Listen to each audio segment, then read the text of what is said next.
Hey, what's up there, YouTube friends? Chetter here, back with another video. First off, I hope you're doing well. I hope you have a great day and that everything goes well for you.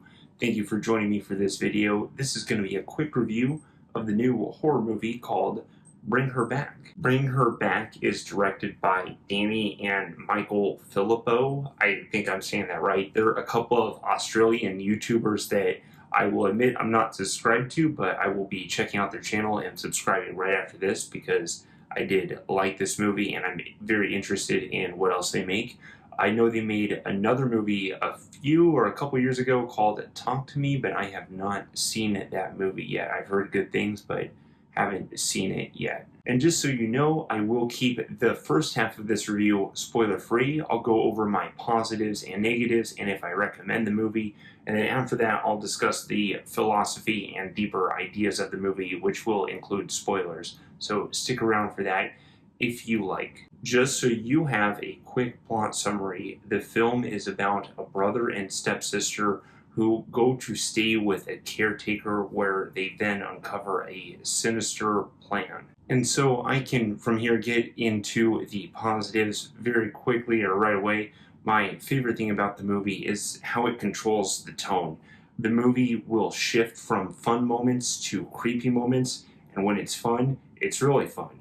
When it's creepy, it's really creepy. It really delivers on the horror sequences. Sometimes I wanted a little more, but it still delivered on that too. So it had some very memorable and a few just haunting scenes and visuals that were really genuinely creepy and were just exciting. It had me squirming in my chair, but I was also smiling because it's reasons like this that I go in to see horror movies. I want to be creeped out, and I was like, oh, I was having a blast, but man, was it it was creepy too. I do also like that the movie is about trauma, and that is in loss. Those are big themes in the movie. So I tend to like sad and bittersweet movies. So if you don't like tragedy type based movies, then you'll like this movie less. If you're just into kind of jump scares and fun horror movies, this movie is not towards that. This is more of a psychological trauma, almost psychological thriller, psychological horror based on trauma.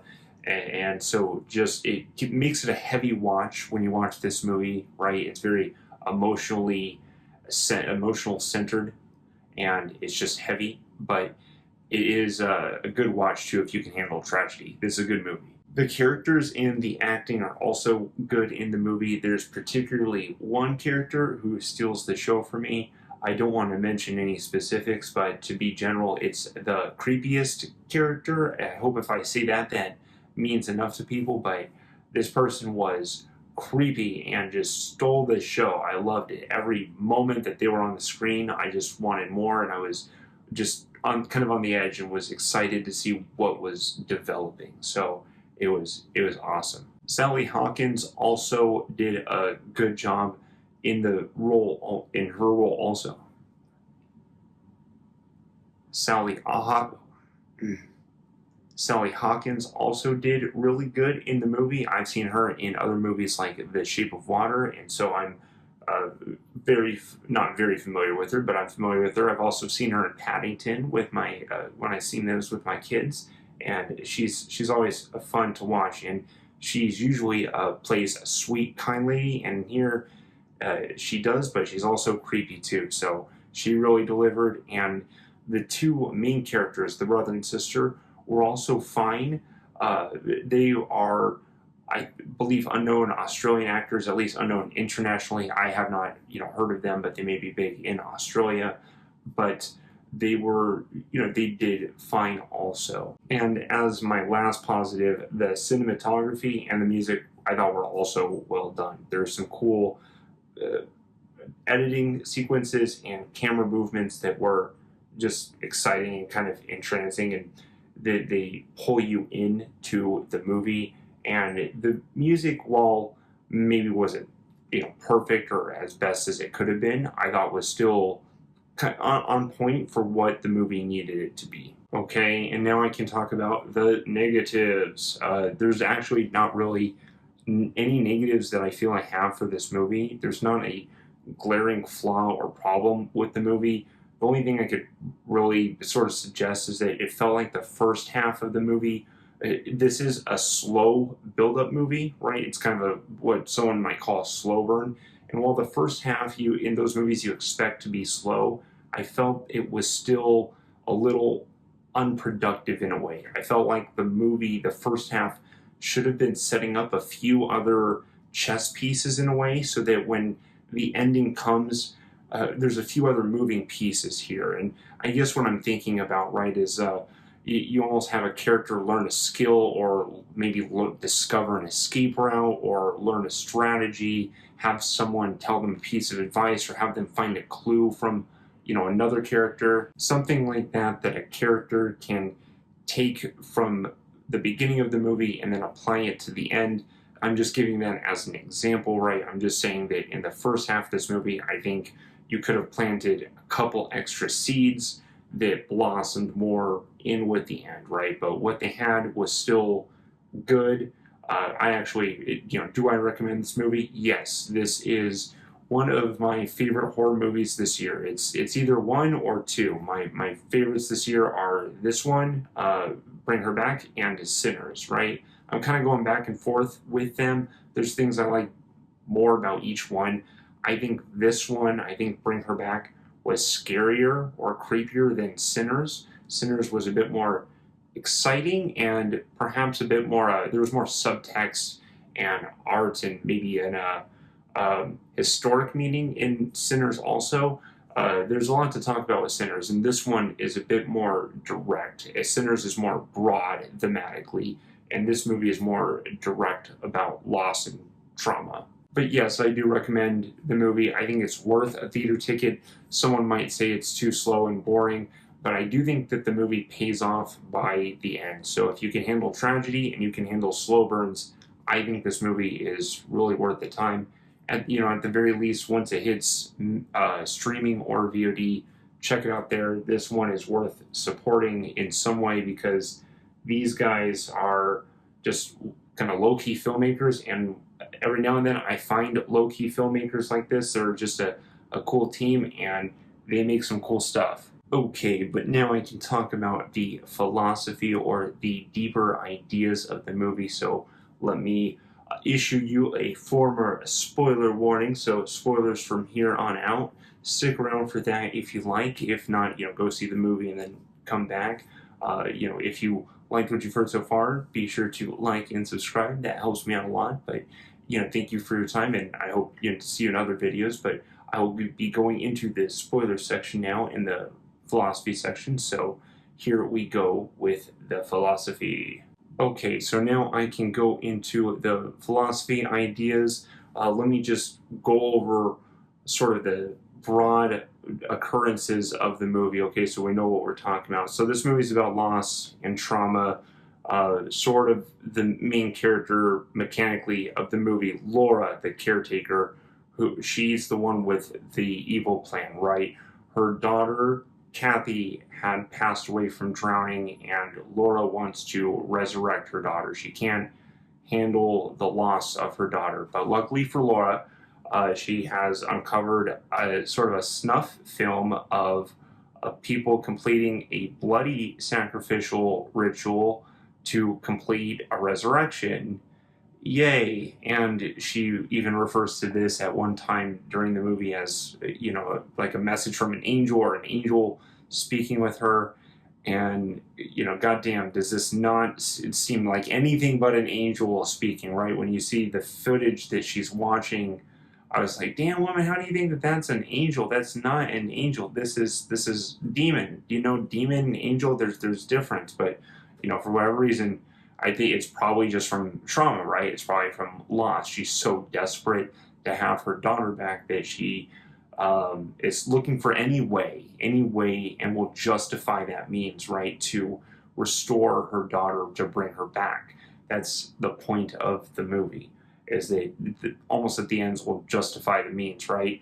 That she can use these paths of sacrifice to sacrificing others to resurrect her daughter. So that's the theme of the movie, but also that's just kind of where the craziness starts. For another source of trauma in the movie, it's revealed later, of course, in the movie that the brother Andy, his father would also beat him really badly. It doesn't say specifics, but it just says would badly beat him during the night, and that the sister never knew about that. So Andy does suffer trauma from that. He does have horrific visions throughout the movie, and that it is more clearly explained when he reveals that information at the end. So there's just a lot of trauma, embedded in this movie. So it can just be very heavy,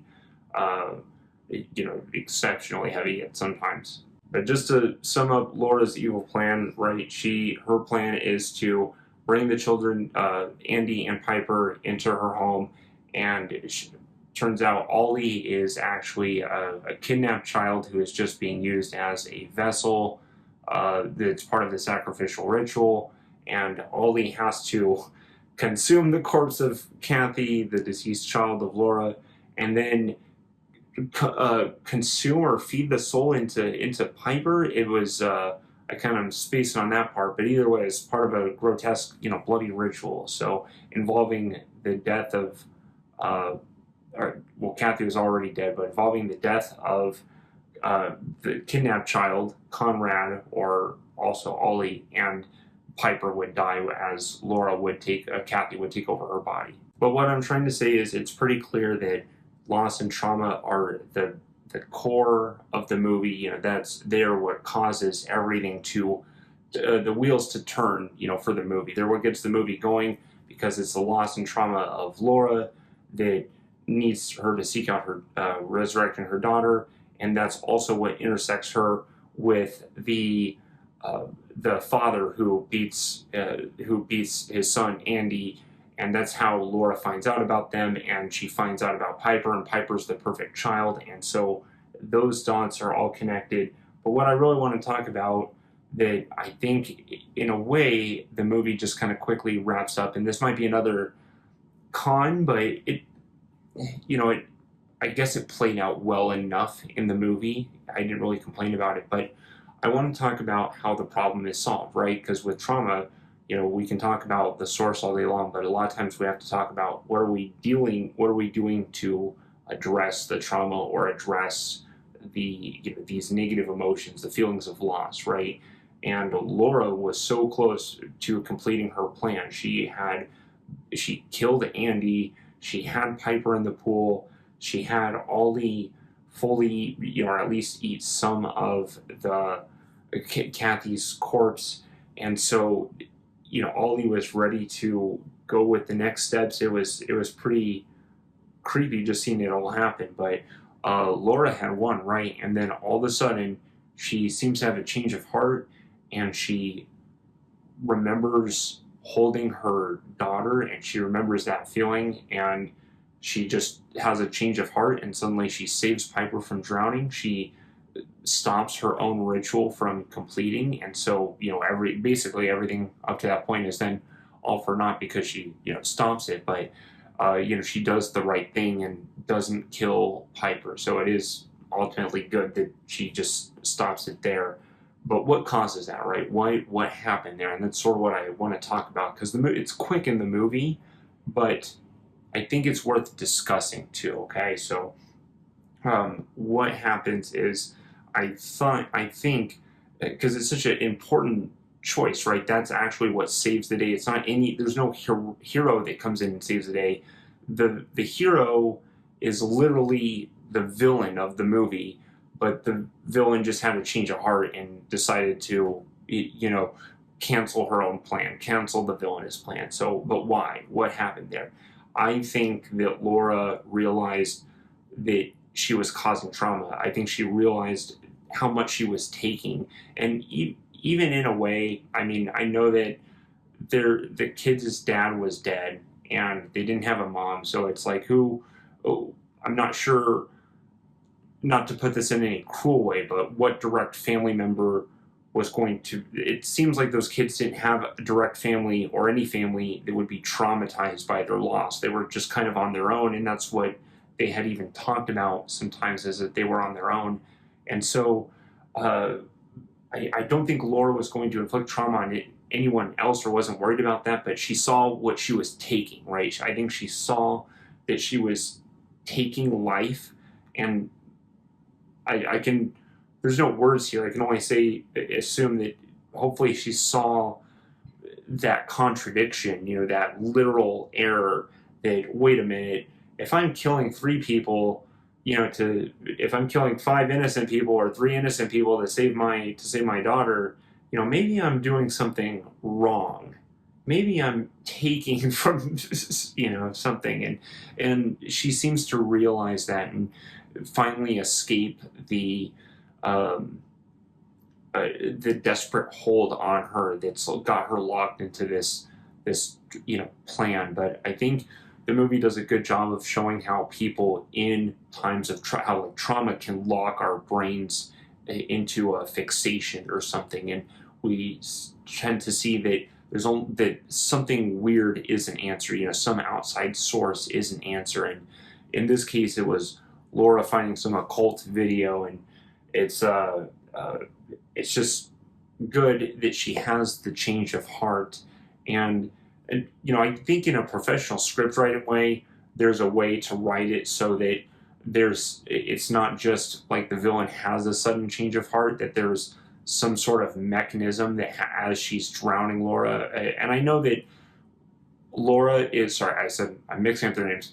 As Laura's drowning Piper, I know Laura remembers her daughter, but um, maybe there should have been other flashbacks throughout the movie that synced up with that flashback, because it just felt a little sudden how she had the change of heart.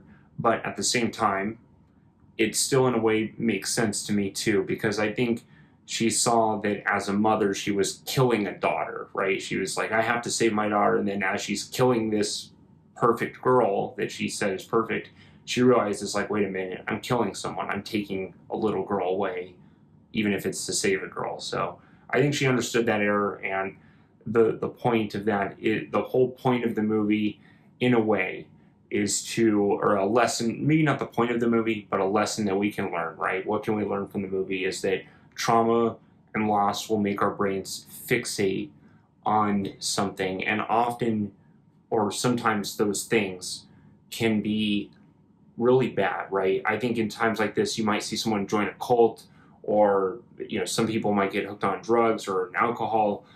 Some people just might start. I'm trying to think of some negative, activity or behavior. I'm just spacing out. It's just late right now, but I think you know what I mean. But that'll be all for this review. If you've seen this movie, you can let me know what you thought. I did like this movie a lot, and it was pretty creepy, so I think it's worth it. But let me know what you think, and I appreciate your time. I hope you have a good rest of your day. Chetter out. Goodbye.